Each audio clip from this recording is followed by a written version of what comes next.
afternoon. Thanks for tuning in. You're watching Countdown on BloombergQuint Live, India's first digital live streaming business news service. I'm Navneet Saluja D'Souza. Well, these are the top headlines that we're tracking at this hour.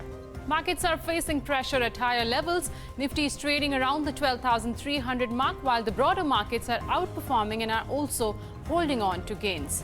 IndusInd Bank is the top Nifty loser after a 4% correction seen yesterday. The stock's down another 5% in trade, and it is the top point contributor on the Nifty's downside. Wipro is also among the top Nifty losers after its third quarter numbers. The stock has seen its biggest one-day drop since July last year. And JSPL trades with gains after the Supreme Court agreed to hear its plea seeking to gain access to iron ore lying in a mine sold to it by Sarda Mines. Let's first begin with earnings, and it was an operationally strong quarter for Mindtree, where lower cost aided the company's margin expansion. Agam Vakil spoke to company's MD and CEO Debashis Chatterjee and began by asking him about the quarter gone by. Listen in. I think as you have seen in our results, we have done a 1.5% sequential growth in terms of our top line. We had good growth in terms of high-tech media as well as BFSI. And overall, this is seasonally a weak quarter, but still we have done fairly well. The pipeline looks healthy, and we expect that we should have deal closures as we go into the next quarter as well. All right, sir. So a word on your operational margins as well, and to a certain extent, what we have seen is some margins expansion coming through. To what extent do you attribute this to the lower employee costs, and what are the other factors that are playing in favor of the company, and can we expect this margins trajectory to continue going forward as well? Yeah, see, there are, if you look at what we said in the last quarter, we said we are going to focus on our clients, and we are also going to focus on growth, and we are also going to focus in terms of expanding our margins. So we are pretty much following this strategy, and what you see in terms of margin expansion is exactly in line with our strategy. And there are a lot of margin levers that we have used, and we feel that we will continue to follow the same strategy that we have adopted. And we feel that as we go into the next quarters, this margin is sustainable. All right, so if you could also shed some light on your contracts, the total contract value for this particular quarter, in terms of renewals, what kind of renewals are you seeing now, as well as the new contracts that you guys have signed for the quarter as well? What is the nature and characteristic of these contracts? If you could shed some light here. Yeah, the only thing I can say is that the contract renewals that we are having is in line with what we expect. But in terms of our strategy of focusing on our customers, and we are also looking at can we get into contracts which could be more managed services long-term basis. So that's one of the things that we are focusing on in terms of our clients and how we can focus in terms of getting more managed services contracts.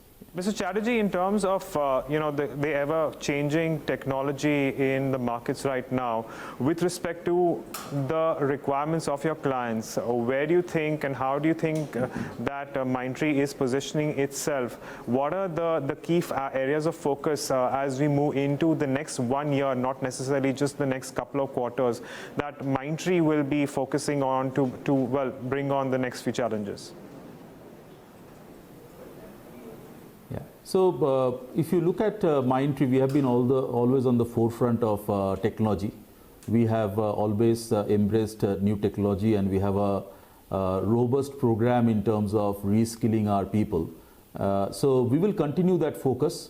We have also seen that as digital is becoming mainstream and as new technologies are coming, we need to embrace new technologies.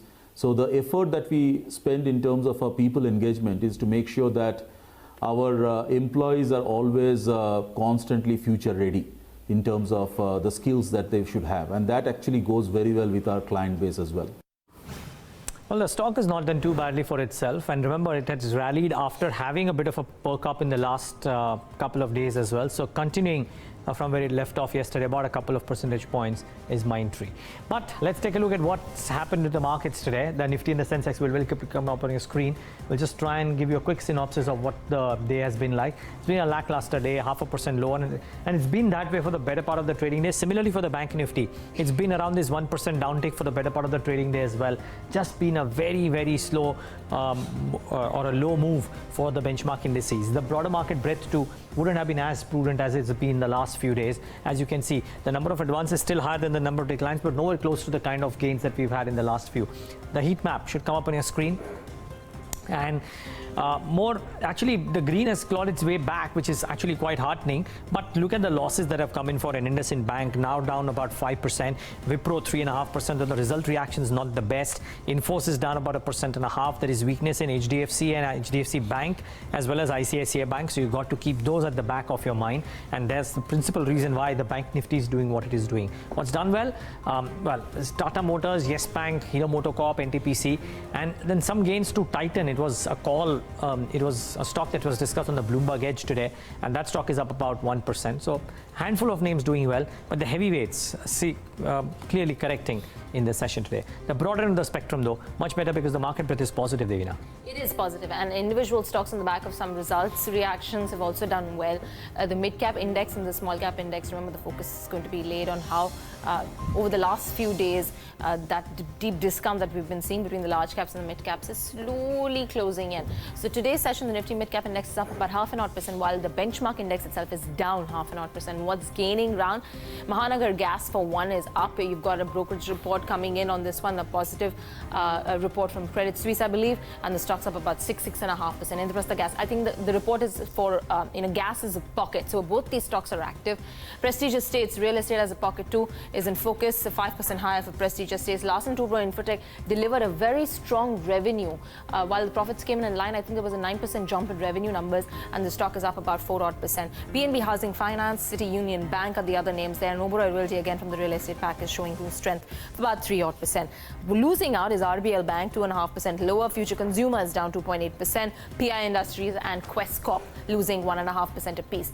Small cap index, and we'll just quickly look at some stocks there as well. Trident is up 5.5%.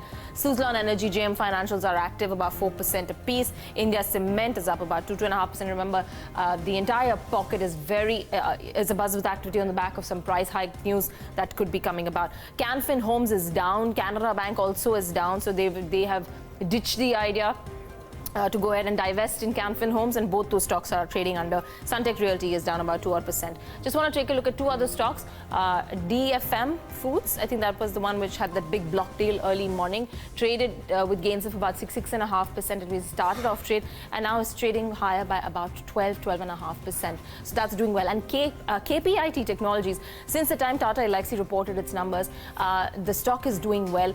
5% was the morning session gains, now is up about 2.7%. In the last 3 days is up 15%. So watch out for these few names as well. What else is active in the futures and options space? Navneet is joining us to highlight that for us. Navneet. Thanks for that, Davina. It's also the penultimate day to the weekly expiry, where you'll see the options of Nifty and Bank Nifty expiring. Ahead of that, of course, there is some cool off which has happened from those higher levels. So both these indices have retreated from there. 12,300 roughly, that's the level where Nifty is currently trading, and no major addition so far has come in on the open interest side, which is telling you no major shots have also been coming in as the index has corrected nearly 0.5% in trade. And pull up Nifty Bank, now that's the area which is underperforming. It's down 1%, and also there are signs of fresh shorting as the open interest has gone up as of now by almost 17%. I guess the premium too, as compared to yesterday's closing, has moved higher. Now it's in 3 digits. Volatility is something which is inched higher once again after cooling off in yesterday's session. So India Wix not at elevated levels, but still it's gone up on day-on-day basis. If you see the change, 14.3 is the level. And very quickly then on the option side, what's the level you should watch out? 12,300 call, by the way, has become really active. There was unwinding in the strike yesterday as index closed above the mark of 12,300 for the second straight day. So almost 24 lakh shares have been added here. Premium being at 35, maybe the call writers of the strike are still safe till the time index trades around the mark of 12,335 or 340 thereabouts.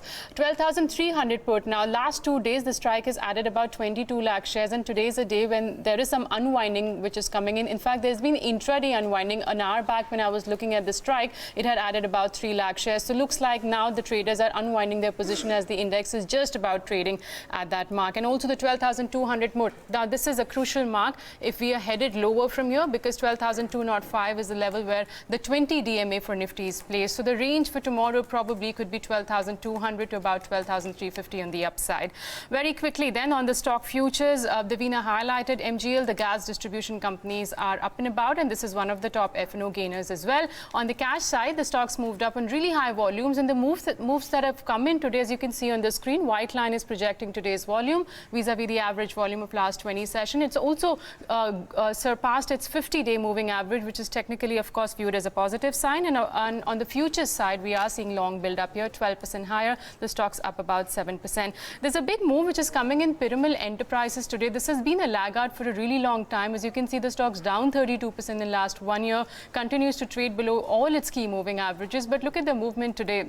It's up about, I think, 5.5% to 6% in trade, and open interest too has gone up by about 7 to 8%, giving you an indication 7.5% right now. That could be at lower levels. There are some longs building in. And finally, IndusInd Bank, which is down for the second straight day after posting its numbers yesterday. It's fallen below its 200 as well as 50-day moving average. Open interest higher by 18%, telling you at current levels too there are some shorts being built.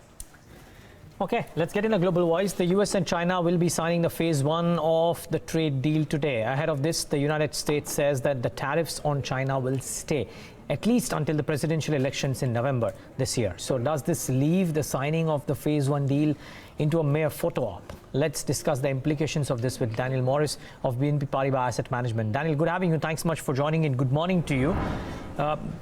Could this big event turn out to be, from a market's perspective, or buy the build up to the event and sell the event eventually, because this is just one of the many things that both the nations will need to do in order to reach a pleasant conclusion? Well, I think it's certainly a fair question to ask what's going to come next. You've had, clearly a strong rally over the last couple of weeks in anticipation of the signing of the deal. When you actually get it signed, then you would expect not so much disappointment, but really not any further rallies. And the markets are going to pay attention to now the details, in particular, how much tariffs are falling, and then what's likely to come next. And I think when the markets start to think about that, there's going to be a bit less enthusiasm, and we're not expecting much further rallies from here, at least around improvements on the trade front. Is there an expectation that you'll finally, once we kickstart, this particular deal comes into effect, you'll actually start to see growth bottoming out and a good enough pickup in global growth in the US as well? Well, certainly that's perhaps a key assumption the markets are making, and perhaps a false assumption. There's no question that global trade has fallen over the last year or so. The question is really, was that driven by the trade tensions between the US and China? And it's actually not clear that it was. If you look at geographically where the biggest slowdown in trade has been, it's been in Asia, but Asia outside of China, India, among others. So I would suggest that there are other causes for the global slowdown in trade besides just the tensions between the US and China.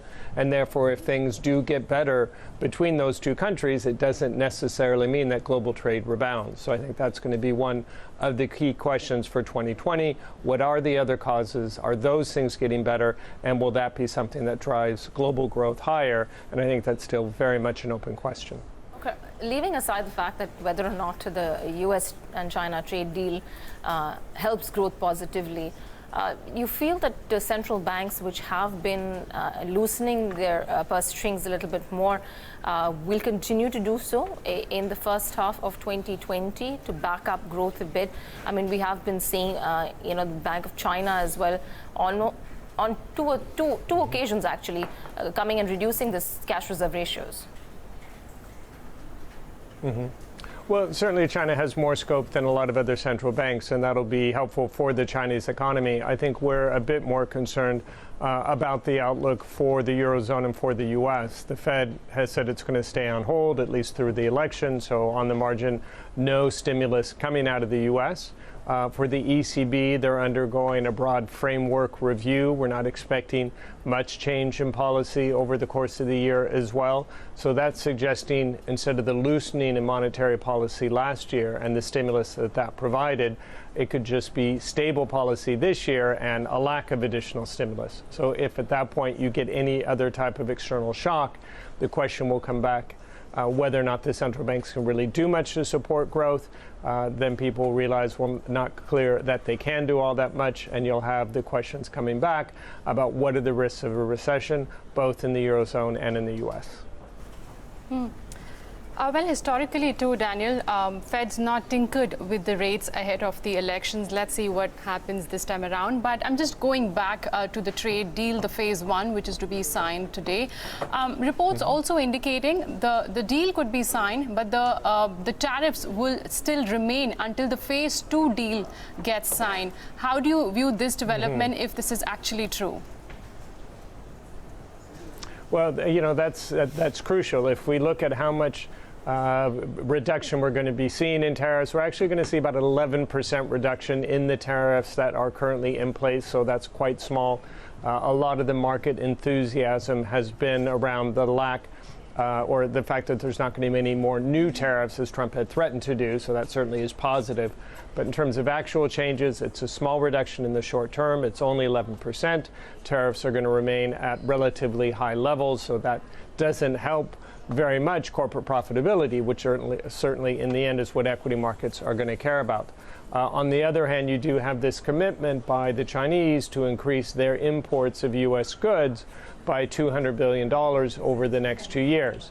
Now, if that happens, certainly that's going to be helpful for corporate revenues. But will that happen? That's actually a pretty significant increase compared to China's pre-trade war level of imports.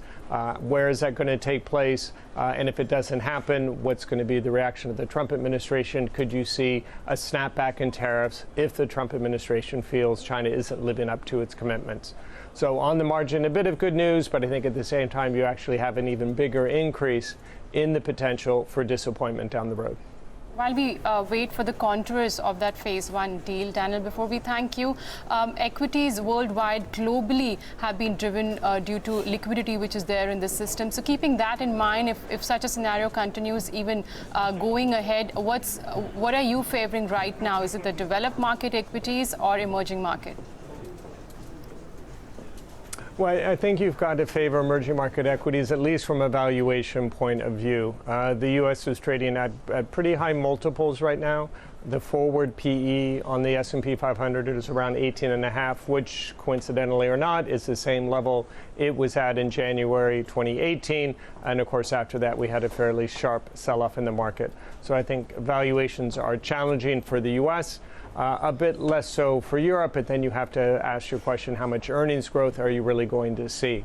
On the other hand, for emerging markets, you had a much bigger negative sentiment for earnings in EM, but that's starting to turn around. So the upside potential there, I think, is higher.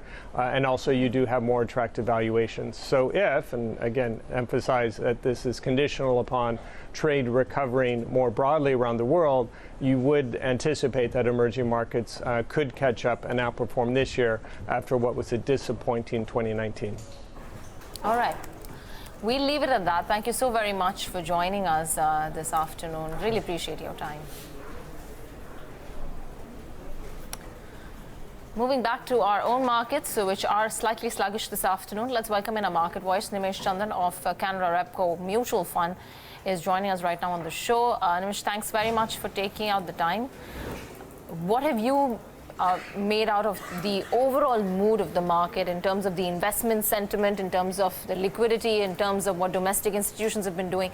I mean, we're talking about how the support is coming in from domestic institutions, and the retail participation through SIPs is also currently extremely strong. Good afternoon. Hi. Let me just give you a change in narrative that we see from say 2 years before to the current state. From January 18 onwards, till about September of 19, for 1.5 years, we saw a rise in economic, political and geopolitical uncertainties.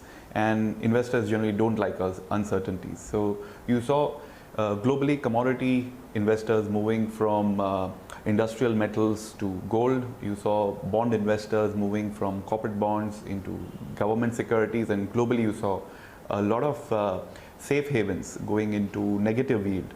And equity investors too, they moved from small and mid caps to large caps, from high beta to low beta, from cyclicals to defensives.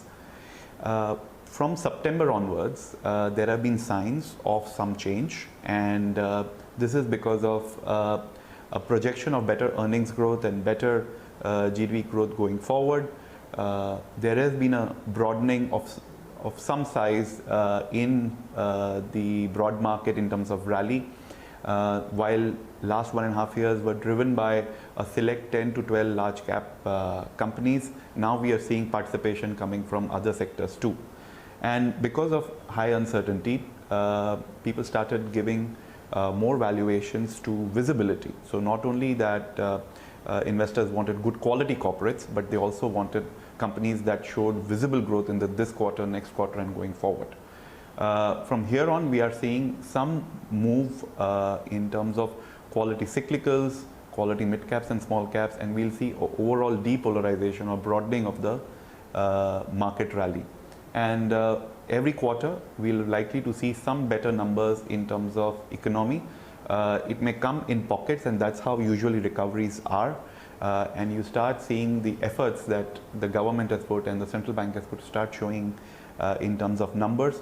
So probably from here on, first you see some uptick in international cyclicals, and from the beginning of the next fiscal, you start seeing upturn in the domestic cyclicals also. All right. Just pull up the fertilizer stocks. They seem to be extremely active. RCF, National Fertilizer, Chambal Fertilizers, all of them up on some media reports suggesting that there could be plans to decontrol urea prices, and prices of urea could touch as much as 400 rupees per 40 kg bag, which currently is at about 242. We cannot corroborate this at this point. It's just something that's come out on the wires.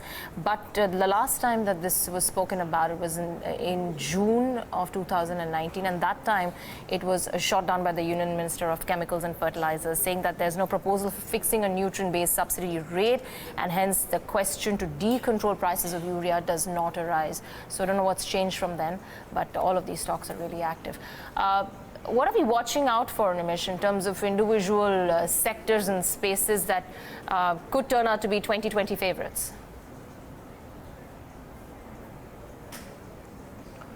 So the broad view is that we will see a cyclical upturn coming in 2020. And as I just mentioned, that I see international cyclicals doing or moving up first compared to domestic cyclicals. Internationally, we've seen cyclicals are commodities, chemicals, IT, and some industrial exporters. We've already seen a lot of these companies already bounce off their September lows. So metals especially are up about 30 to 40% from there. And if you pick up some kind of commentary that has just come from IT companies, it looks positive for the next year. And again, industrial suppliers, exporters are doing better. The next leg will be coming in terms of quality cyclicals, which are in the domestic market. So you would see probably domestic industrials, cement, these sectors moving up. I am quite bullish about the mid cap and the small cap space in the coming year. For last 2 years, this space and this category has underperformed the Nifty. I think if you take from January 18, the outperformance of Nifty to mid cap index would be close to 35%, and it would be 50% for small caps. Within these categories of mid cap and small cap, there are many companies which have good corporate governance, good scalability of growth, good return on capital employed, and are brand or niche leaders in their segment. I think these will be the next movers. For markets, the investors, psychologically it is better to move, or it's more comfortable to move from large cap quality and visibility companies to mid cap quality and small cap quality. So I don't see a very broad based rally in small caps and mid caps like we saw in 2017, but a much better year ahead for them, with quality being the theme within this segment too. Nimesh, I know it's too early to ask this question since we're just started the new year, but since the time, at least so far in the month of January, broader markets like mid-cap and small-cap indices have gained between 4 to 6% respectively, while Nifty is up just 1% or 1.5%. Having said that, have you started to at least see some signs now of money flowing into these broader market stocks, which in the last 2 years have not given any sort of returns? And this could be because of valuation now. There was a huge gap between, where the Nifty mid-cap index was trading at a huge discount to Nifty. Do you see that bridging this year itself? Or like you mentioned, there could be gains, but not like 2017?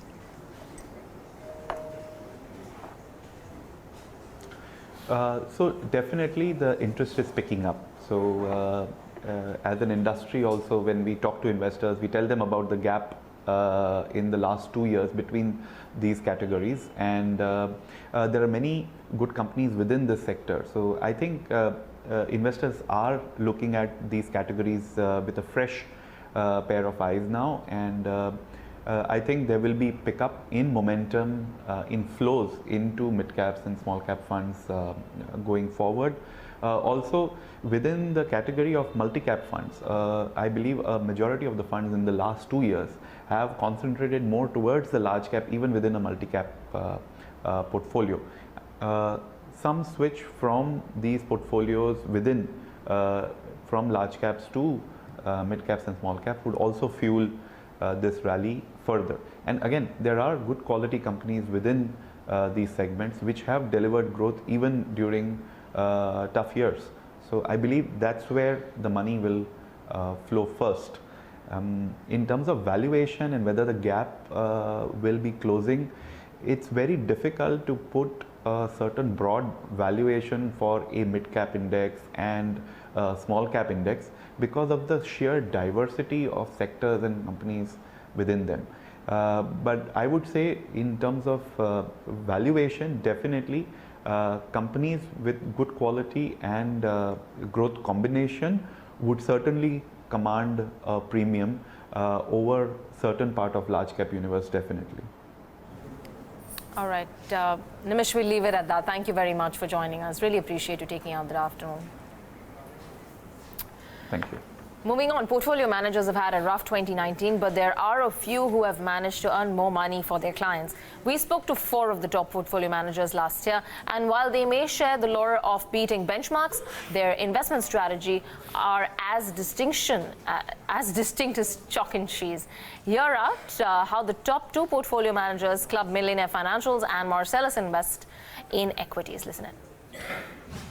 Lesson for all of us, and including your audience here, that this whole myth about large cap doing well is not really true, right? Quality lies across the market cap spectrum. And I think Sushant gave out the numbers, and that's what we find as well. And to start off with, our strategy is market cap agnostic. It's not like we start off with the large cap. Ultimately, we look for the quality parameters that fulfill our investment strategy. It so happens that some of them are skewed towards the larger companies, and I think we'll come to that explanation as to why the larger companies are getting larger and larger. That's a global phenomenon as well. True. It's not just in India. Consolidation for various reasons is driving the dominant companies to continue to take market share. Absolutely. And I think if your question is that trend is here to stay. You will see the dominant companies take more and more market share going forward. The guys with the competitive advantages, the environment is so favorable for them because we're becoming a unified market across the country, either because of breaking down of barriers from telecom networks to road networks to GST, a unified market. And technology disintermediation means that the national guys will wipe out the regional guys fairly quickly. So various reasons, the dominant guys can become larger. But having said that, in the market cap spectrum of mid cap and small cap as well, you will see champions or dominant forces, albeit there are dominant forces in a smaller industry. Their industry itself happens to be niche, and hence they are mid and small cap, although they are market leaders in that. If you can identify these market leaders, not just leaders, but dominant market leaders, almost a quasi-monopoly, irrespective of the market cap, they'll do well. And the second aspect I'd like to emphasize, again, for your audience benefit, what Sushant mentioned is the low churn. I think it tends to be very underappreciated. The cost of churn can be fairly significant, right? So our churn is also in single digits, roughly about 5%. I think the industry average churn is 50%. Just this difference can add 100 bips to your outperformance. It's as high as that. Often when you pay a broker 10 bips, you reckon that, how much difference can it make? But if you keep churning, remember, not just the brokerage, there's an STT on top of that. There's also price impact, particularly if you're dealing with small and mid cap. On top of that, capital gains tax, whether short term or long term, all of it adds up to a large number. So I would reckon the 2 points that Sushant mentioned, forget about market cap. Focus on the dominant players in each of these market cap spectrum. And second, stick to low churn, because dominant forces don't change that frequently. I reckon, and maybe I'm wrong, but in terms of, there are different strategies, of course, and as Bhaven has a strategy wherein maybe the number of companies in his portfolio are much higher. Your strategy might, and correct me if I'm wrong, Bhaven, but your strategy has been converse, wherein the number of companies in your portfolio are much lower. Absolutely. And you have a fairly overweight position from a market cap criteria into not necessarily the large cap space. Now, again, are you looking for companies which are leading the particular spectrum and therefore the oversized bet, or you're not necessarily looking for a dominant leader within a pocket? So the best scenario is obviously to look at the dominant company. For example, we call our portfolio all-star, and the definition of an all-star is typically for a company to do well across market cycles. So obviously when we research, we spend at least 20 years to understand how the company has done well, including say 2008-9 meltdown. For instance, how the financial position, how the operational position of such companies have been. Just to add to what Pramod as well as Sushant has alluded, we obviously look for dominant companies, but what we've also figured out intuitively is that, and seen through with the data as well, is that companies sometimes get lax, especially the leaders, and it is the second company which kind of has a faster growth, and they end up being far better wealth creators. For instance, we would also want to add that we actually focus on market share gainers, right? So to give you a couple of examples so that your audience can relate to it, think about the difference between a Castrol and possibly a Gulf oil lubricant, right? I just want to interrupt you out here. Viewers, please remember, any examples that are spoken out here are only for illustrative or education purposes. They are not, strictly not recommendations from any of our guests. Please make your point. So thank you. Castrol has been a dominant lubricant player for a very, very long period of time. But if you see over last 20 odd years, the focus has been largely on profit margin preservation at the cost of volumes, for instance, right? But if you see Gulf oil lubricant on the other side has continued to gain market share and continue to drive volumes which are almost 3 to 4 times the industry growth, and therefore has been a great wealth creator. Over a long term, please understand that the returns are going to come from obviously what the company's underlying earnings are, and that's going to exactly match what the shareholder returns are. So therefore, the only caveat is that we obviously want to look at a dominant company, and many a times the dominant company ends up getting market share thanks to technology and all the factors that Pramod alluded to. But sometimes you would also have a second company or the second in the race, actually doing better than the leader.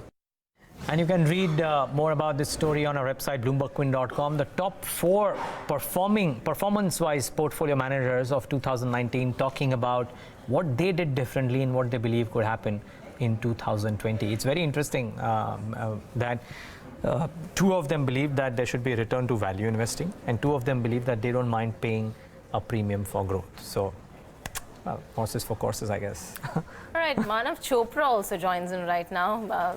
Probably not talking on the fundamental side of it, but at least I say he's perplexed. What's happened to the market after 4 straight days of gains? Why the bank Nifty is down 1%? Manav, let's talk about the index. Back at 12,300. Is this a strong enough base for the index to hold on to? No, I don't think you can hear us. No. No reaction. I don't think we'll try and reconnect with Manav. In the meantime, let's also just quickly take a look at some of the other stocks that are moving. So we've got a few names on the index that are holding ground steady. So Yes Bank, I think that's the one that's at the top of the list right now. And Tata Motors, almost 200 now for Tata Motors. You've got Hero MotoCorp, Z, Titan 2 at 1180 is not doing badly at this point. And then a few other names, oil and gas actually, the gas names are the ones that are extremely active. And I think we will try and bring in Somit a bit later to talk about Credit Suisse's rationale on Indian gas companies and why they're so optimistic there, because Mahanagar Gas is now at the highest point of the day, 9% higher and on heavy volumes, mind you. IGL2 up about 7% KPIT Tech 3% higher. Edelweiss today has recovered a little bit more, so that's up 1.3%. And diagnostic names, Dr. Lal Path should pull up what's happening with Metropolis as well. Dr. Lal is up about 1% and picking up from the lows of the day. Metropolis too, I think, is doing okay for itself. Ruchit Jain of Angel Broking is joining us on the show. Ruchit, let's talk about the Nifty at 12,300 now. How strong a support is this for the index? Yeah, hi, very good afternoon. Well, yes, if you look at the broader market has still been doing well. So there are no signs of reversal of the trend. The short to medium term trend for the index still continues to remain positive, and in the recent past also we have seen that such intraday declines have always been bought into.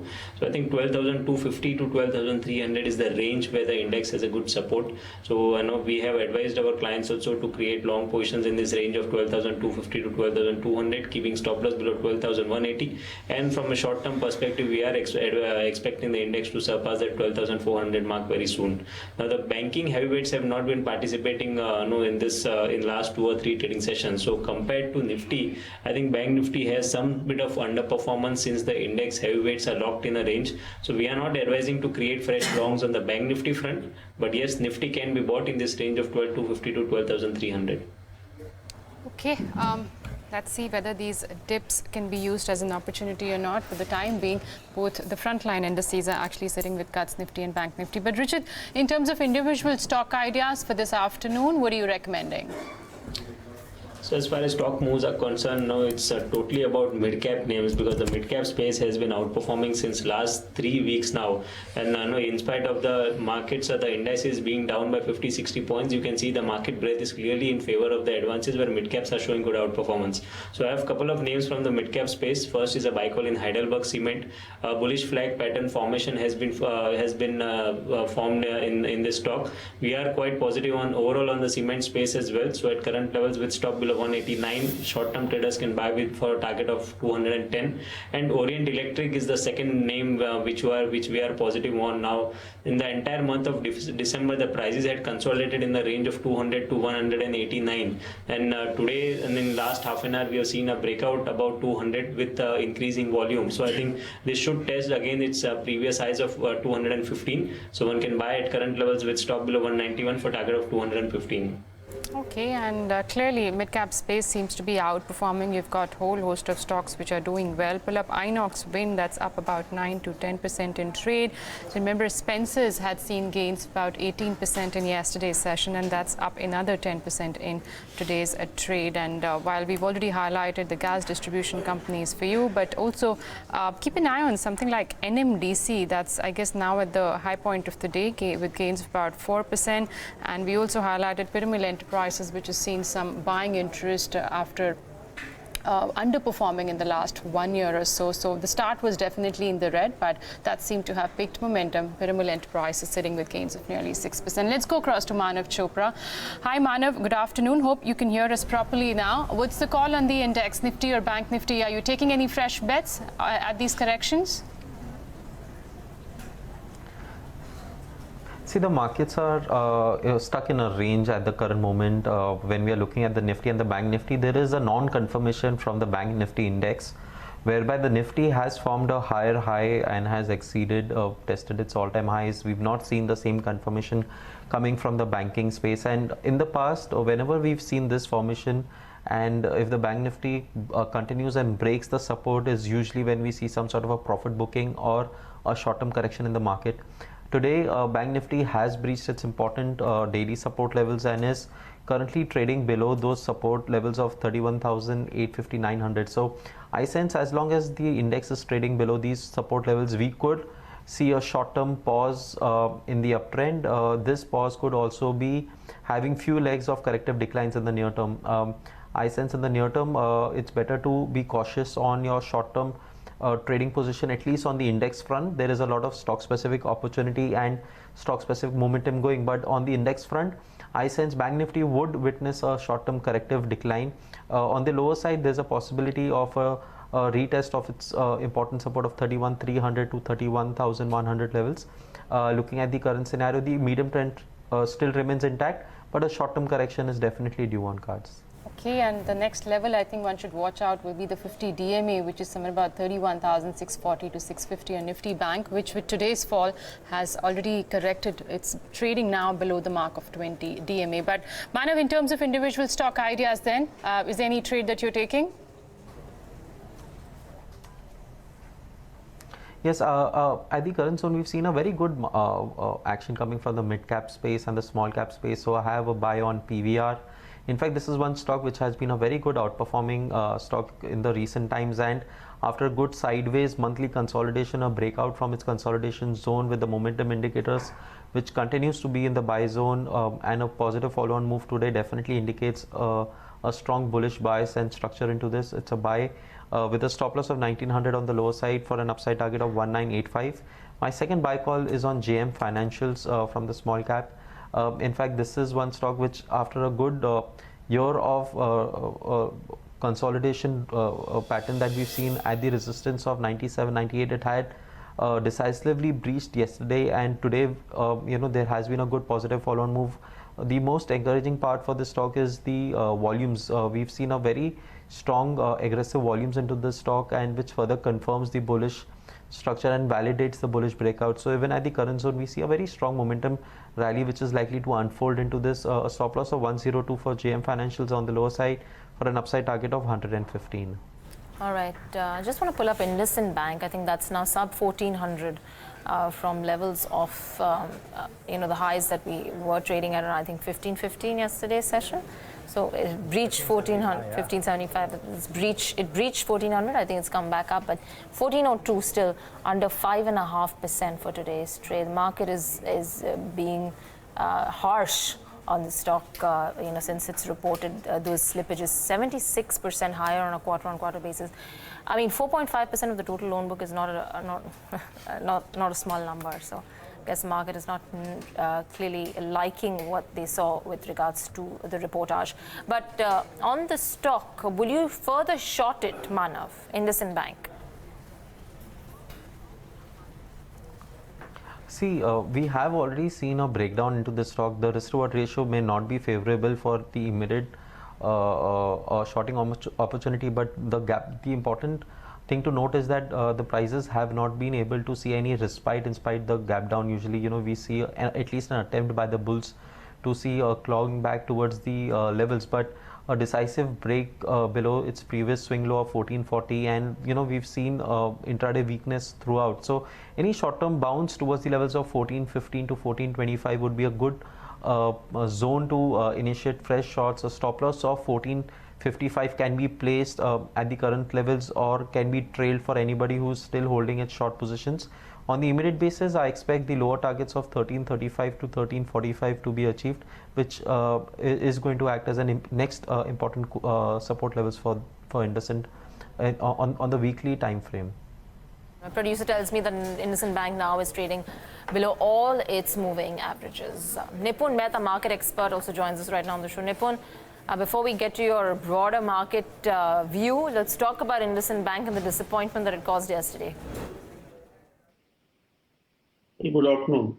Yes, I think on the one side, markets have been fairly unforgiving as far as provisioning is concerned, as far as slippages are concerned. And in a bank where we've seen relatively controlled provisioning that was there, except maybe for the last couple of quarters, clearly the markets have taken it negatively. Our sense is, given the kind of NIMs that have been relatively consistent, given the higher profitability or relatively consistent profitability in comparison to at least the PSU banks. Our sense is probably IndusInd Bank unlikely to fall too much from the current levels. We've seen a run-up, and that's where probably a lot of profit booking had come in. But our sense is that a lot of the provisioning is something that the bank has been incrementally doing, if you see the last couple of quarters. And unless there are more SME or any corporate defaults that might happen, one might not see much higher provisioning coming in from IndusInd Bank. So we would be positive, at least as far as the medium to long term is concerned. Maybe short term could see some amount of further fall in line with how the market performs, the banking sector performs.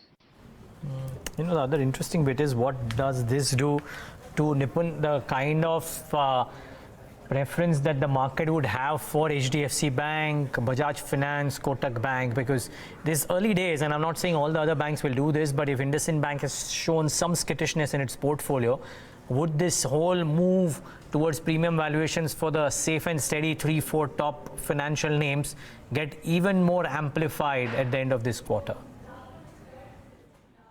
So, Neeraj, we've seen that now probably since last 2-3 years. That's something that could further get amplified, not just in the form of better asset quality for some of these names that you mentioned, but also fairly consistent profitability. Also, their ability to consistently grow and increase their advances, despite challenges that a lot of the other NBFCs or other private sector banks have been facing, not to mention public sector banks which are yet grappling with recoveries. But yes, there's not too much space for that valuation differential to increase, but our sense is that is something that could continue for at least another a few more quarters, simply because of their flexibility to alter business models to a degree and focus on specific product lines, specific geographies, and or specific borrowing class that is there. So yeah, probably the valuation differential should continue and probably even increase if this is the kind of provisioning that's something that we are likely to see even in private sector banks. All right, and it remains to be seen how the earnings from the other private banks pan out.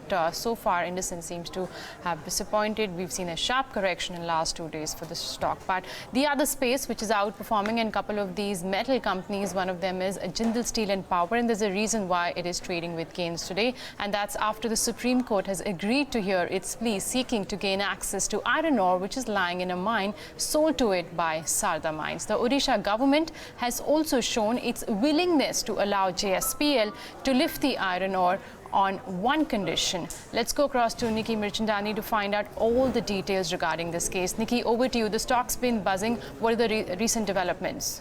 Sure, that's the case, but there's a conditional approval technically which has come in for JSPL. It's the interim relief of sort. Also, step closer to securing the iron ore pile that inventory that it aims to get, because it's fully paid for stock at the end of the day. But then the development suggests that the Odisha state government has gone ahead and allowed JSPL to lift the iron ore only if Sarda Mines gives an undertaking to an extent of 900 crore, which is with respect to the royalty dues. And Sarda Mine will have to produce an affidavit to an extent of the undertaking that it undertakes, that is expected to undertake at this point of time.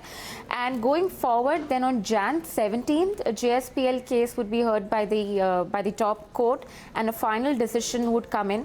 Why this particular Sarda mining case is so important right now for JSPL? Because this iron ore inventory, which is to an extent of 11 to 12 MT, which caters to a requirement. If the company gets this, and this is in the favor of the company, then it is more than sufficient to take care of its 1 year iron ore requirement.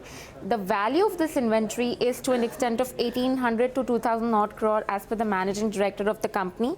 And this inventory would provide great relief to the DRI plant of the company, which again is a great positive for JSPL to an extent. Step closer to that, and you see the stock reacting as just 2.5% in trade today. Back to you. All right, Nikki, thanks a lot for joining and taking us through all those updates. Remember, in a nutshell, if JSPL gets to lift that iron ore, it's a big positive because it's worth about 2,000 crore rupees. 180 is the price where JSPL currently trades. It's at the highest point of the day. The other space which is buzzing is the city gas distribution companies, which are bucking the trend in today's session. Both IGL and MGL are trading with strong gains, and that's after Credit Suisse initiated coverage on these counters, anticipating demand to double in the next 10 years. Somit joins us with more details on that. Somit, what's the rationale CS has highlighted in its report? Well, it is saying that the India gas demand will accelerate and the LNG import will remain strong over the next 5 to 10 years. Now, it is expecting the India gas demand to double over the next 10 years. Now, it is saying that the gas demand in India grew at a CAGR of around 5% over the past 3 years. But going forward over the next 5 years, this demand could accelerate to 7 to 10% on the back of the demand coming in from the fertilizer and the city gas distribution segment. Now, for the LNG import, it is expecting that to remain strong, and it is saying that the prices will remain low and boost the gas demand going forward in the country. Now, for IGL, it has initiated a neutral rating with a target price of 410 rupees. For Gujarat Gas, it has initiated a neutral rating with a target price of 240 rupees. Now, the rationale behind this neutral rating for both these stocks is that it is saying that the share prices are already factored in the strong volume growth of around 10% and 8% over FY20 to 24 for both these counters. For Mahanagar Gas, it has initiated an outperform rating with a target price of 1,280, and it has done that because it is expecting the margins of Mahanagar Gas to expand going forward on the back of lower prices. For GAIL India, they have initiated an outperform rating with a target price of 171, and they're expecting the transmission and the marketing division to benefit from the high volume growth, that is 7 to 10% over the next 5 years. And for Petro and LNG, they're expecting they have initiated an outperform rating with a target price of 350 rupees, and they're expecting strong LNG imports, which will ensure full utilization of Dahej and high utilization of the Kochi terminal going forward. All right, Somit, thanks a lot for bringing those details with regard to Credit Suisse coverage on this space. And remember, the return potential as per the target price is laid by Credit Suisse. Only MGL gives you that return potential from current levels itself. And if you can see, last 1 year, MGL underperformed IGL and Gujarat Gas. Remember, 2019 was a year also for these gas distribution companies, which gave you stellar returns, as you can see on your screen, all three of them. But MGL underperformed, and the reason was BG Asia exited its stake. So that for the longest time was playing as an overhang on the stock price. So maybe going ahead, MGL can give you more return potential vis-a-vis the others. Going by the target prices, it's already below the current price for both IGL and Gujarat Gas laid down by Credit Suisse. Nipun, if I could come to you, your thoughts on the gas distribution companies. A lot of brokerage houses, a lot of market experts have been turning bullish, clearly on the premise that the demand is going to double in the next 5 to 10 years. Well, we've been positive as far as this entire space is concerned for close to a year now. I think the kind of distribution channels that a lot of these companies have been incrementally setting up will definitely ensure that demand significantly increases over the next few years.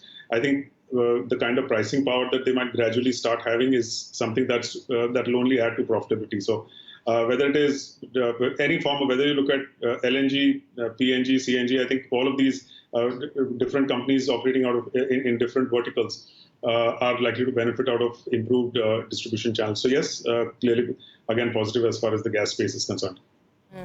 Nonetheless, Q2 was definitely a much better quarter for most of these players, and you saw that in their earnings performance, because of which in the momentum kept pace, and you're seeing as a result of that a lot more brokerages also getting positive on this particular space. Wipro is down about 3.5% post its results yesterday. Infosys too is down about 1.5%. Nipun, what's your take on IT now? We're going to be watching out for TCS come Friday. HCL2 will be reporting shortly after that. From at least the larger names, do you expect it to be any different? Well, the top line growth as well as the margins that at least the three biggies have come out with are fairly consistent, fairly in line with what has been anticipated, what the street has been anticipating, really. I think some of the sectors where they have been operating clearly now gradually showing traction. So probably over the next year or two, you might see BFSI getting further traction, probably telecom to an extent getting further traction. order flows are larger. Order flows are also you're not seeing any slowdown as far as that is concerned. So yes, probably both on the margining as well as on the top line growth front, as long as we're seeing these kind of close to double-digit top line growth coming in, you're likely to see at least market-based performance, market-neutral performance as far as the large cap IT is concerned. What did you make out of L&T Tech's numbers? I mean, that stock also post numbers today, is on an extremely strong footing. I think it's come off a bit, but up about Infotech, I believe. Infotech, not L&T Tech. So that's up about 3% right now. Off the day's lows, but at 1931, would you look at this one as well as, probably an investment candidate, Nipun? Again, yes, I think L&T Infotech, after probably a few quarters of inconsistent results, this time has come out with good results. Again, traction showing as far as the BFS is concerned. And our sense is that order flow is something that's likely to continue as you see more and more NBFCs or larger geographical growth happening as far as a lot of these players are concerned. I think clearly, again, this is L&T Infotech is another in the IT space which we are positive on. Okay. Mind you, a couple of things. You got to watch the moves that we're seeing, for example, in the fertilizer names. There's a lot of, I think there is a agency report which speaks about how some of these companies could see urea getting deregulated, as tough as it sounds, but it did get the stocks excited a bit. So watch out for that. And we already spoken about the gas names in a bit. IGL is trading at the day's highs, up about 5%. Last but not the least, something that we don't get tired of pointing out almost every single time because the stock is doing so well is Polycab, 1081, up another 3.5%. Do watch out for that as well as MCX. Actually, Nipun, just before we thank you, the one consistent pocket the last few days has been all offshoots of everything related to capital markets. We had brokerage names like ICICI, Motilal, etc. do well. HDFC AMC is back in the reckoning above 3,200, and that and RNAM have not done too badly. We also had MCX and CDSL. In MCX in that sense, not really capital markets but commodities, and CDSL purely capital markets and doing extremely well for itself. Do you believe there is merit in trying to own some of these even after the run-up because the runway for growth is much longer? So I think clearly there is merit in owning some of these capital market plays, whether it is brokerages. Again, one of course needs to be very selective, whether it is brokerages. AMCs, of course, there are only two of them listed, two more of them expected during the year. But yes, since they are some of the larger players with reasonably high profitability, again, AMCs. Insurance plays, again, is something which one would want to look at. Within the brokerage space, we've seen underperformance in a lot of them for some time now. But when you look at, let's say, a Motilal Oswal, which is close to or which is at a 52-week high, or ISEC, which again has been sort of outperforming as far as the entire space is concerned. I think all of these very clearly are gradually showing traction, whether it is the flow of IPOs that is anticipated, higher broking income that is anticipated, the overall AUM growth that one is expected in the AMC industry. I think broadly, despite valuations, the kind of growth opportunity or the opportunity size that is there will clearly ensure that there is that outperformance that will continue.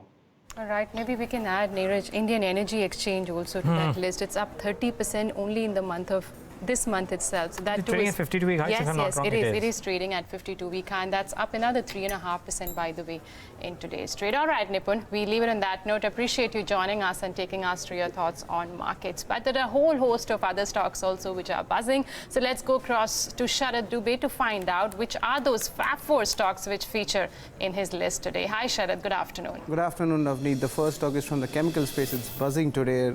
That's Rashtriya Chemical Fertilizers. Stock is up more than 6%, seeing its biggest intraday gain in almost 2.5 months after Reuters reported that government plans to decontrol the urea prices. The prices may rise to almost 400 rupees per bag. from the existing 240, the government official said.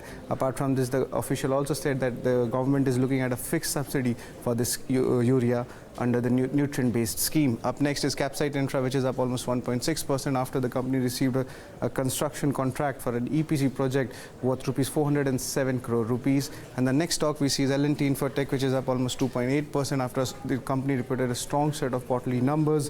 The revenues were ahead of consensus and the operating margins and profits were in line. The revenues rose by almost 9.3%, while the margins rose by 70 basis points to 16.3%. And the last stock of the day is Castrol India, which is up almost 4% after fresh long was seen with a high open interest of 21% and the volumes trading at almost 8 times its 20-day average.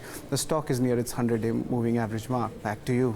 Thanks a lot, Sharad, for bringing that list for us. And I also want to highlight that we've recovered, by the way, from the lower levels. Nifty is back above the mark of 12,300.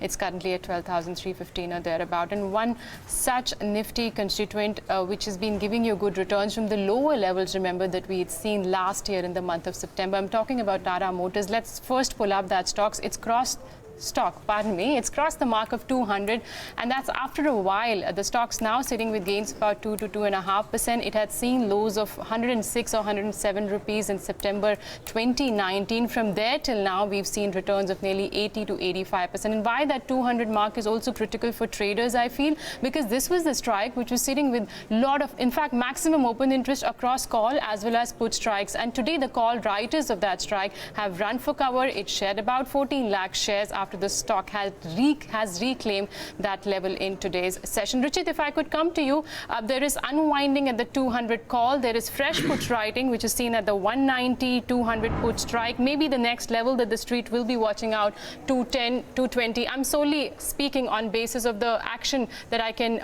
see on a couple of these strikes. Do you now feel that the upside has been done with, or from these levels of 200, Tata Motors is poised for further upside?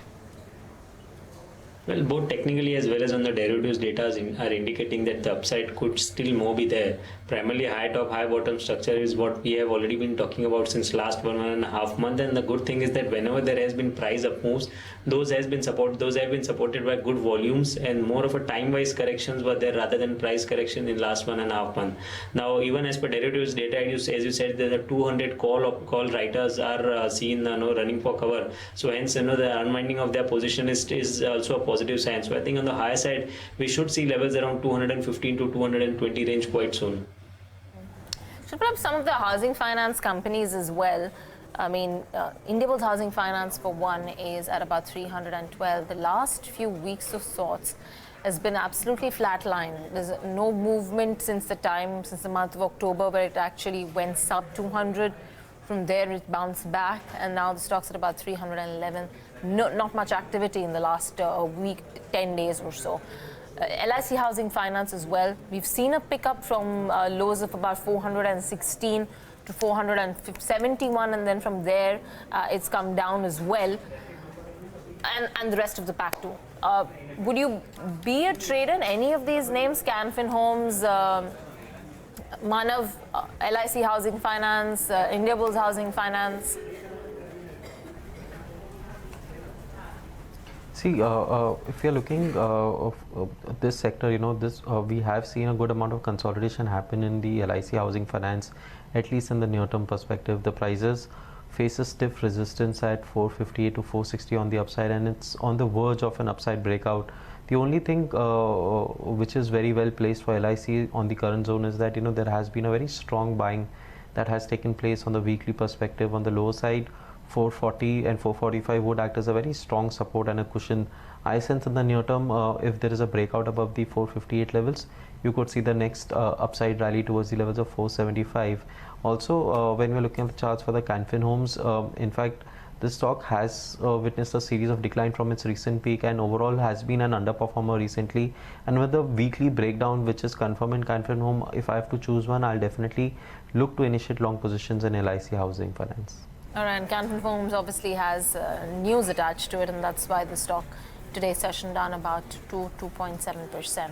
Canara Bank has shelved its plans of divesting Canfin Homes, a 30% stake that it holds in the stock, in the company rather, 376 on that one. Yogesh Mehta of Yield Maximisers joining us on the show as well. Yogesh, let's start off with your initial take on the mood of the market. What are you envisaging for equity market investments right now? Hi, Devina. Good afternoon. Since the market is now on the Nifty front, if we see the front face of the market, then it is showing that there is some fatigueness in the market. But overall, mid cap and the small cap companies are in the limelight recently, because we see last time also we have discussed about this. I see very limited room upside for valuation room for all the large cap companies. Maybe select few can move from here with the result season on the cards, but the rest of the mid cap quality companies are available at a reasonable valuation, and probably with the demand improvement in the demand from in the specialty chemical, or be it into cement or into the infrastructure space, that provides a good opportunity there, and hence we see this rally into the mid cap companies rather than large cap.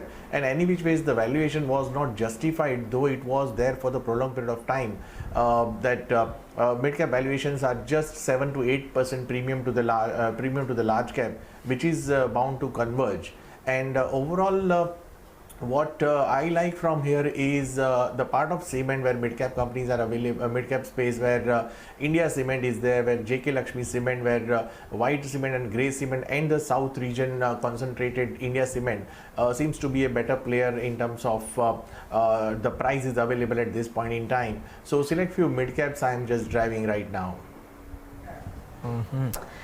Okay, I was looking at the index gainers, and what stands out is Hero MotoCorp. I remember on the 9th of January or the 8th of January, we did a piece about how Bajaj Auto has been the best performer amongst the two, better performer amongst the two in 2019. Since then, the last 5 or 6 sessions, Hero MotoCorp has done exceptionally well. But if you look at the 12-month chart, I still think that Bajaj Auto might have eked out better gains compared to a Hero MotoCorp. Just that, since that happened, look at that. That's the price performance of Bajaj Auto versus Hero MotoCorp, and sheer underperformance on the part of Hero MotoCorp compared to Bajaj. But the last 5 days, I think Hero MotoCorp has just found its mojo back. There's some bit of buying that's happening from those P levels from where Hero MotoCorp has typically bounced back. I wonder, Yogesh, if you would go out and try and buy any of the two-wheeler companies, or would you go out and buy a two-wheeler financing company, the likes of a Muthoot Capital?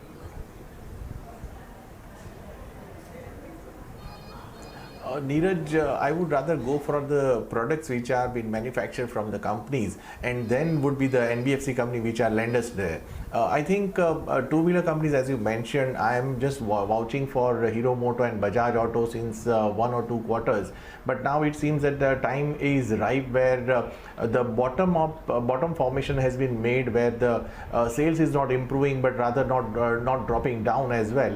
And the new product post BS6 launch, and with the new technology and the electrical variant, this may drive sales from here, and plus the new variants will have a better margin. That is what I believe right now. So with the ROE and ROC they are having right now with upwards of 20% and available at 14 to 15% P, 14 to 15 times P multiple, I think the downside is very limited in these companies, and one has to buy stocks where there is a downside limited and the risk reward ratio is very much favorable in terms of from the investor perspective.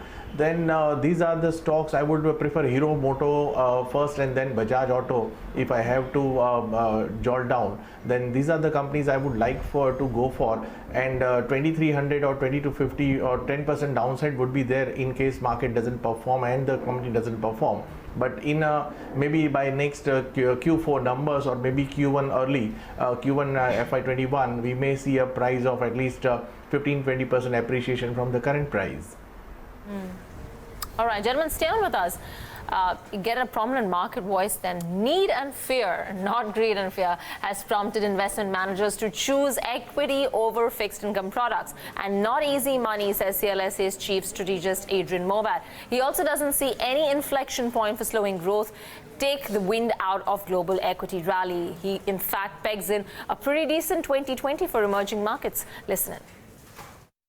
I think 2020 will be a very good year for emerging markets. Still an up year for developed markets, including the US equity markets. We've been spending a lot of time looking at the earnings forecasts in both developed and emerging markets.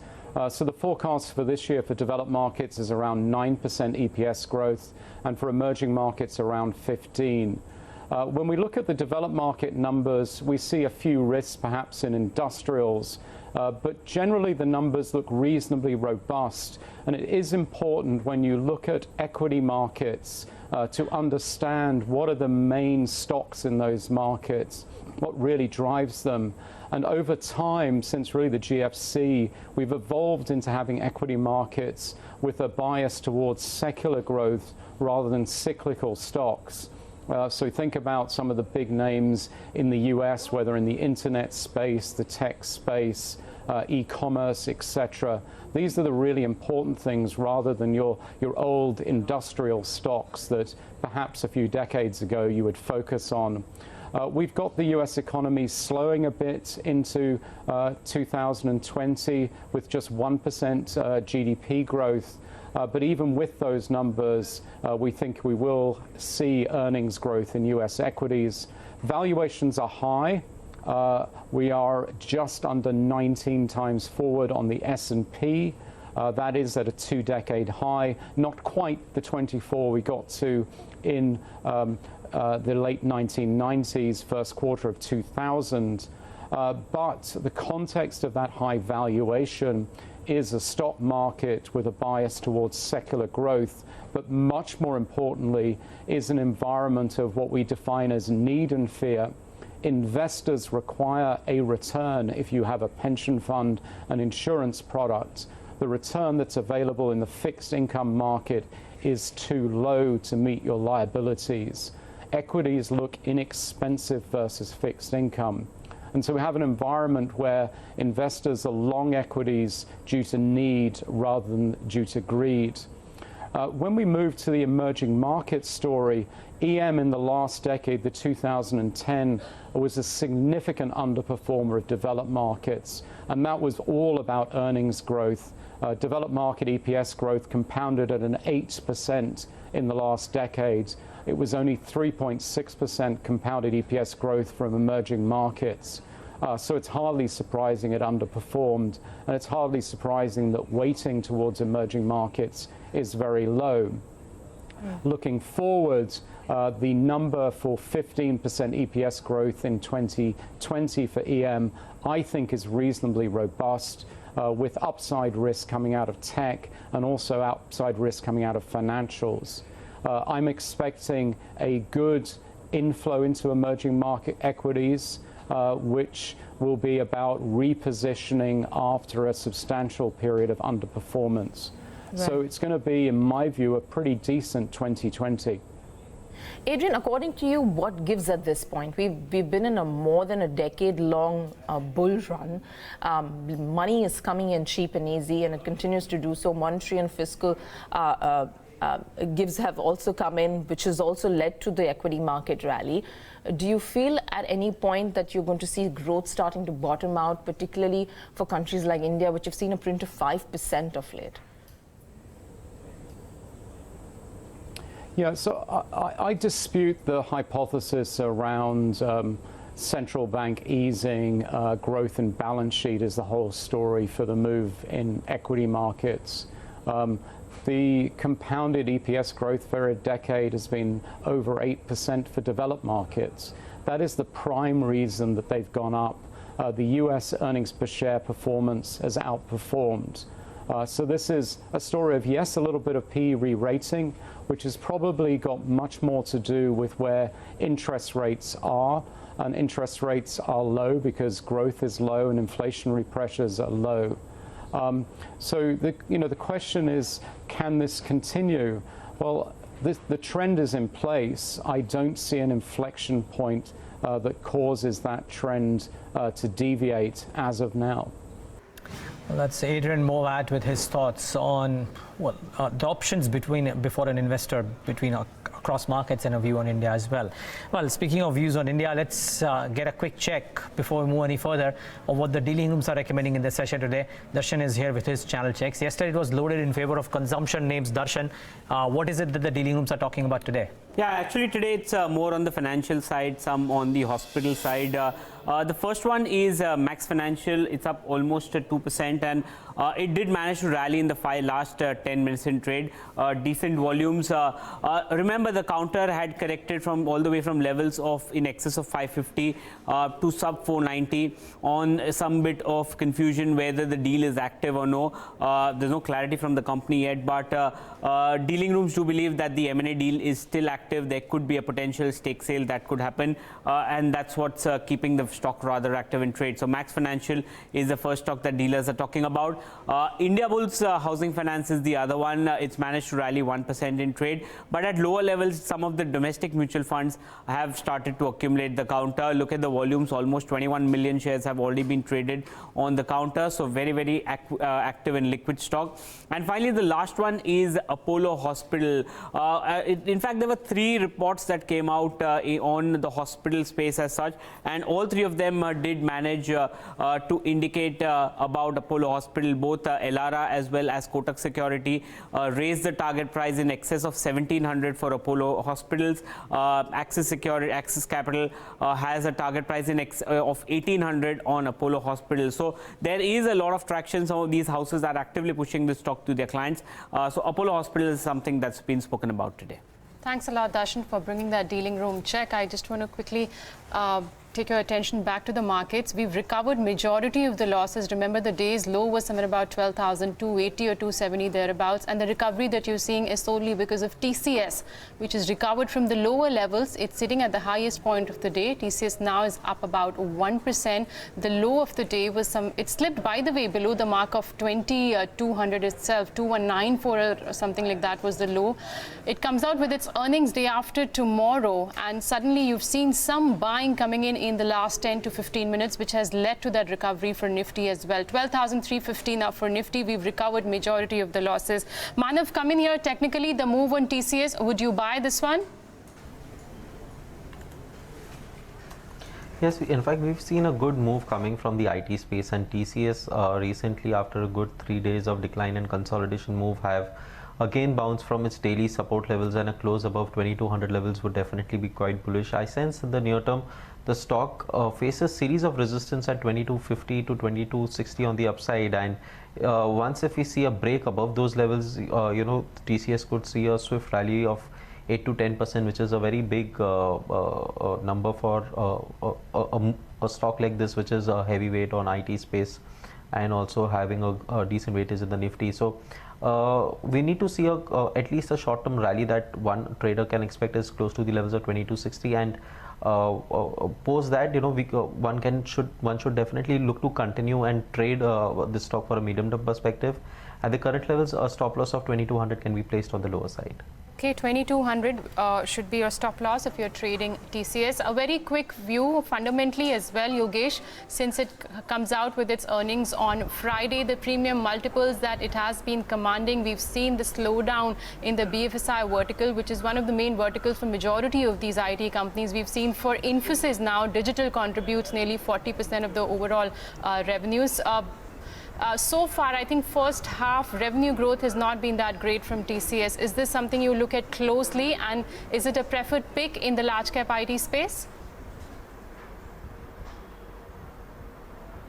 Hi Navneet. In TCS, preferably, I will say that the Q3 numbers, are expected to be hardly 1.5% kind of a constant currency in terms of dollar terms growth.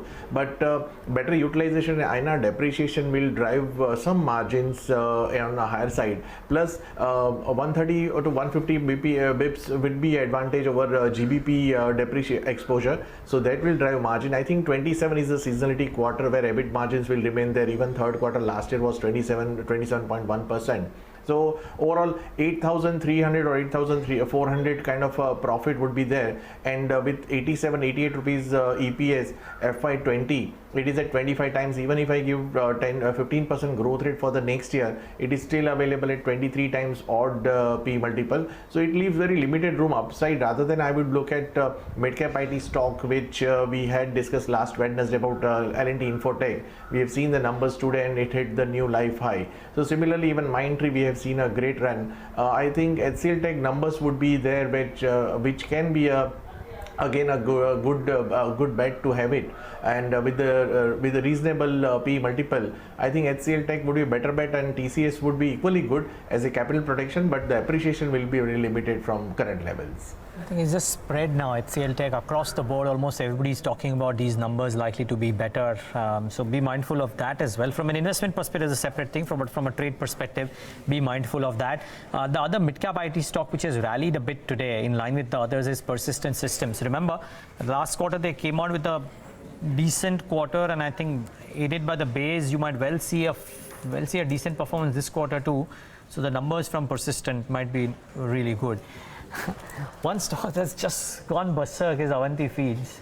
It's of course trading at 52-week highs, but look at the move. It's up 9% and it's trading at the day's highs on 1.5 million shares traded. Just some remarkable moves out here. We know of volatile stocks and we know of trending stocks. Somewhere closer to about 580. From there, the move has been pretty phenomenal, actually. A one-way move for Avanti Feeds.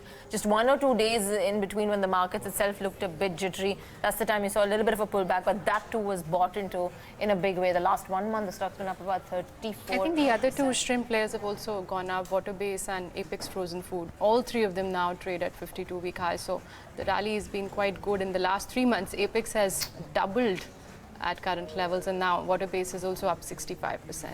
I want to just, there's a stock exchange notification that's come in on Yes Bank. The stock, though, has come off from the highs of the day. I think it's up just about 2.5% now, but they were short customers about the bank's liquidity and stability. Yes Bank's capital adequacy ratio is comfortably above regulatory requirements. All efforts are being made to financially strengthen the bank even further. So just some bit that has been put out on the stock exchanges, a notification coming in from the bank to assure customers. The stock price now sub 40 rupees, 39.7 on Yes Bank. Would you trade this stock at all, Manav?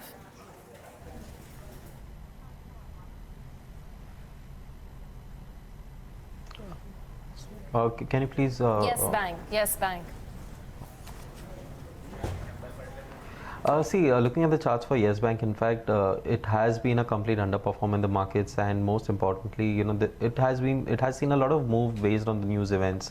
The current structure is very weak for the Yes Bank, and even though if we see any short-term bounce or any bullish candlestick formed, we are currently definitely not recommending any investing or trading Yes Bank to any of our clients for a simple reason that it has been quite volatile, and in fact we have seen the stock also breach to its important weekly support levels. So the next support for the stock is placed around the levels of 34, 33, and I will not be surprised to see the stock drifts on the lower side. So for me, it's a completely avoid even at the current zone. All right, and since we were on the topic of Avanti Feeds, Ruchit, would you buy this stock or any of the other names that we spoke about, Apex, Frozen Food, Waterbase, would that interest you? I think Avanti Feed, the short to medium term trend is still up. We have been consistently witnessing a high top, high bottom structure. But just to take a fresh trade over here, the risk reward would not be that much favorable because the stop loss would come below 600, which is more than 12 to 13% from current levels. So I would recommend that if any existing long positions are there, they could continue to ride the trend, but not at levels where fresh buying should be done. In case if there is any dip, then on dips one can look to certainly add it to the portfolio. Waterbase is looking positive relatively because the stock has given a breakout above 153, 154, which was the earlier resistance. So keeping a stock below 153, one can attempt a long over here for targets of 175. Okay. Let's get in those closing comments then and closing strategies. Buy today, sell tomorrow. Ideas from both the technical experts. Ruchit, I'll keep it with you first. What's your recommendation?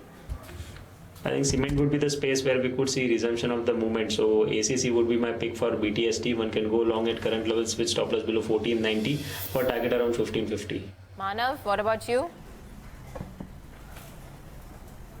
Yes, my buy is on Escorts. In fact, the prices have seen a very good breakout on the weekly charts, and Auto as a pack has seen a very good momentum rally in last couple of trading sessions. So the stock has important support at 674, a stop loss of 672 for Escorts, for an upside target of 695. Okay, that's Escorts for you. A buy rating there. Pull up Triveni Engineering. Not sure if some news has come, but that too has seen a sudden spike in the last few minutes of trade. Yeah, that's up about 12 to 13%. Also want to pull up Berger Paints, by the way. Remember, in the last hour of trade yesterday, the stock rallied about 3.5 to 4%. It's up another 3% at the highest point of the day. Yogesh, crude prices have cooled off. They're at somewhere 4 or 5 week low. Suddenly, these paint companies, the oil sensitives, are back in focus. You've got Asian Paints, Berger Paints, both rallying in the last few trading sessions. Any expectations on the earnings front? Multiples are really high. They're expensive companies, but would you buy them? Navneet, of course, both are expensive companies, but I think the way crude has corrected, and now it seems a very limited scope for again to spike back to 70. So overall, the quarterly earnings which will come for Q4 will be having some kind of a relaxation and relief. So I believe that both the paint companies will be equally in a sweet spot for the timing, at least, irrespective of valuation. Right now, in the large cap, especially, the money is chasing growth. So this Asian Paint will has the largest market share, and the second one is the Berger Paint. So I think equally both has got potential, but Asian Paint will have a limited upside because of the capital infusion will be from the institution side, where Berger will be a darling for few of the AMC and the HNI investors. So I believe that yes, the Berger Paint has got some upside, but maybe 8 to 10% if you look at 1 year perspective, and in Asian Paint would be 1900, 1950 would be on the higher side. But yes, as a capital preserver plus a little bit of appreciation, both looks attractive. Yogesh, we'll leave it at that. Thanks much for taking the time out and being with us and giving us your perspective. Appreciate your time. Just last couple of minutes left, 2 or 3 stocks, a bit of a rapid fire that I want to do out here because these stocks are very active. ITDC is up about 14%. It's not a very well tracked stock, I know, but Ruchit, would you pull up the charts and see how does it look? Yes, after a corrective phase, it seems to have resumed an up move, so it can go higher up to 375, 380. If anyone has existing long position, then we can hold with stop below 292. Okay. Manav, couple of names on the steel stroke infra space which are doing well. One of them is GMR Infra, up in the session today, has been a rather strong stock of late. The other one is Jindal Stainless, which gained about 8-9% 2-3 days ago and is consolidating at these levels. Both of these have spiked. See, looking at the charts for GMR, it's very well poised. In fact, we've seen a very strong monthly and weekly breakout. Post that, the stock has witnessed a corrective decline, but eventually we expect much more higher legs coming for GMR Infra. We see at least an upside target of close to 27 and 29 for Jindal Steel. Yes, the prices have seen a consecutive series of advances.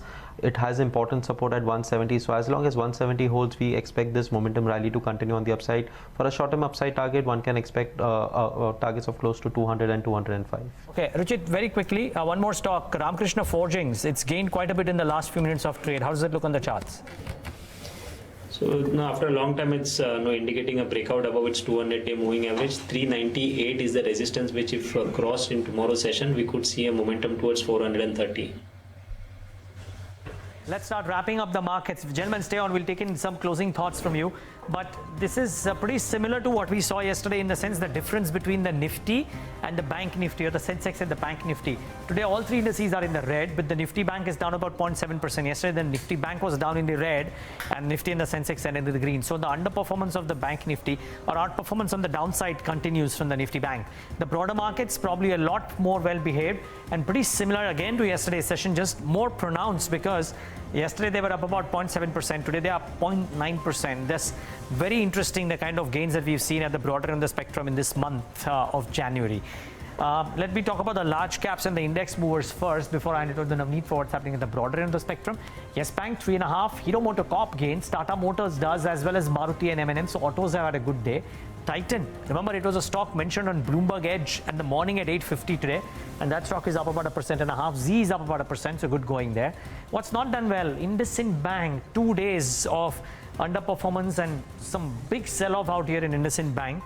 We're seeing Wipro correct a bit too in the session. There's weakness in SBI in the session today. Infosys has corrected too, as well as Tech Mahindra. So save for, I think, TCS, the other IT names have corrected quite a bit. And Axis Bank, amongst the banking names, in addition to SBI, is the other weaker hand at the financial names today. IndusInd, SBI and Axis amongst the top losers in the banking space. So I think there's a bit of a recovery for the HDFC Twins as well as Bajaj Finance today. But the broader end of the spectrum, no need, no complaints at all.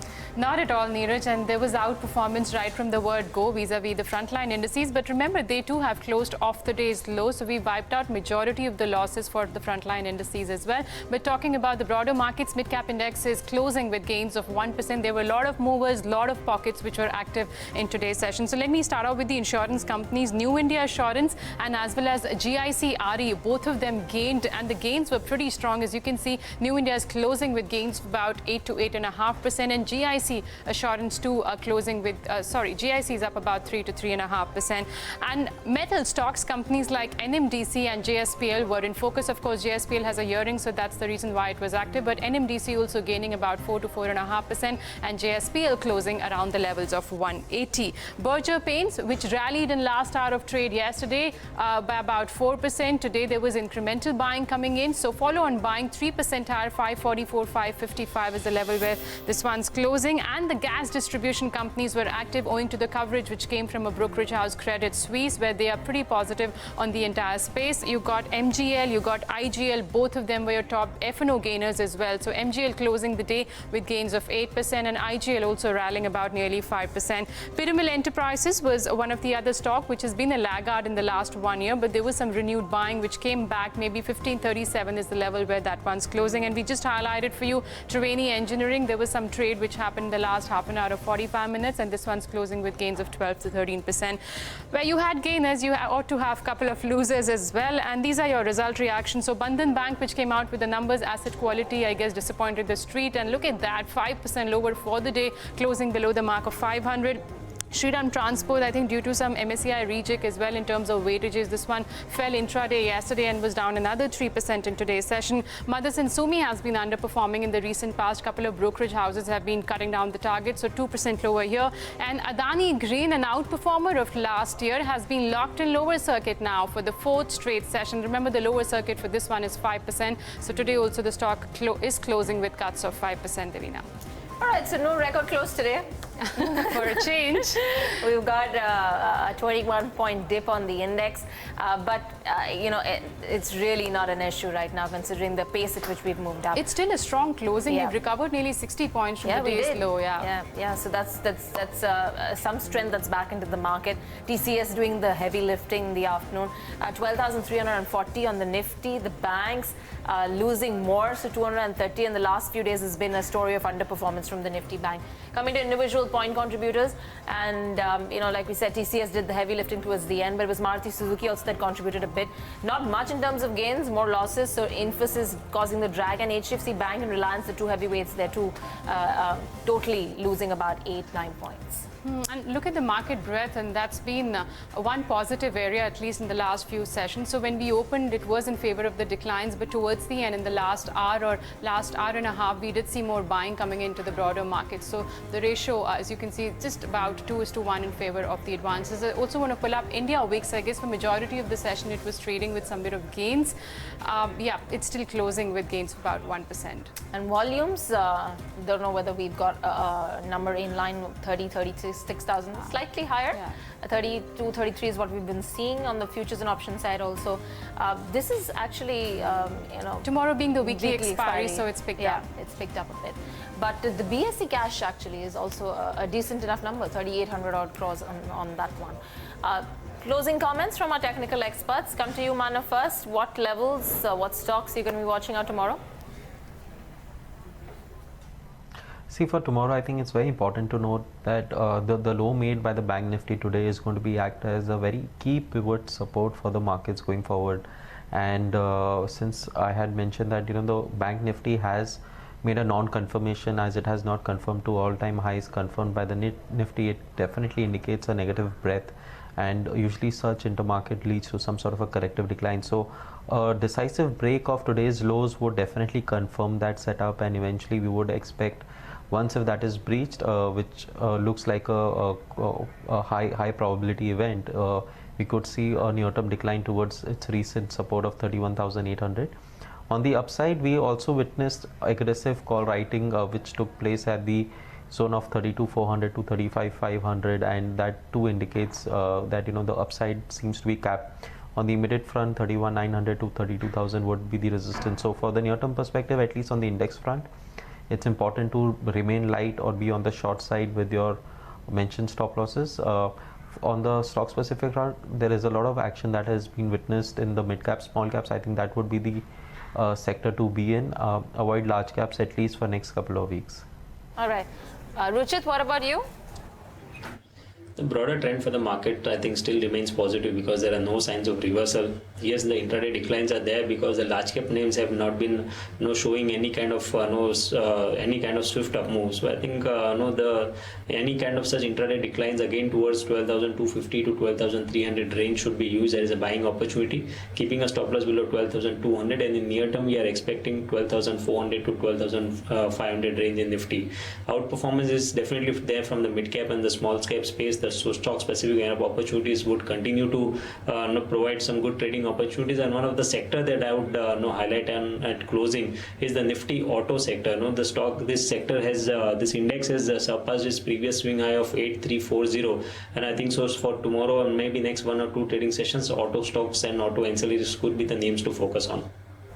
We will watch out for them. Gentlemen, both of you, thanks so much for joining in and giving us that perspective. Really appreciate your time today. Thank you. I was listening to Jeff Bezos. 2 or 3 things that he said stood out for me, really. One was that he said that Amazon India will stop all plastic in deliveries by June 2020 or 2020. Let's give 6 months grace, but by end of 2020, all plastic for deliveries will be stopped. He said that the Earth is doing a lot. So I think what I made of it was that all the good things will happen on Earth in the future, and all the experiments and polluting things will happen on other planets. That's what his ambition is, that, and maybe some other high net worth individuals could join in. He wants manufacturing to move to space, he said. Space, yes. So that was the other interesting bit. And from an Indian perspective, he mentioned, and maybe we'll toss to that as well, hear out what he said, that the alliance between US and India would be the most important alliance of the 21st century, and that the 21st century will belong to India. Wow. That's great news. Well, hear out as we wind up this show, Jeff Bezos.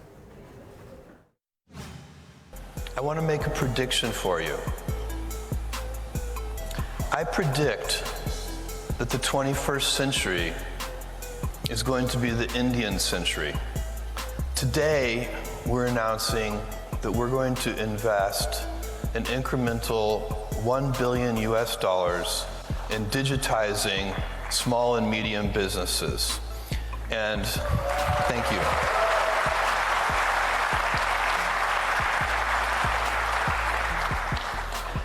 And part of that is that we are going to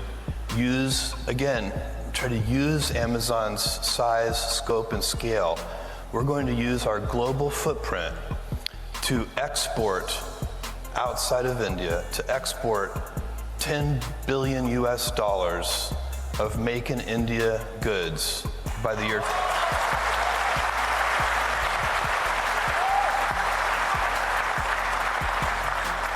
We're going to do that by the year 2025.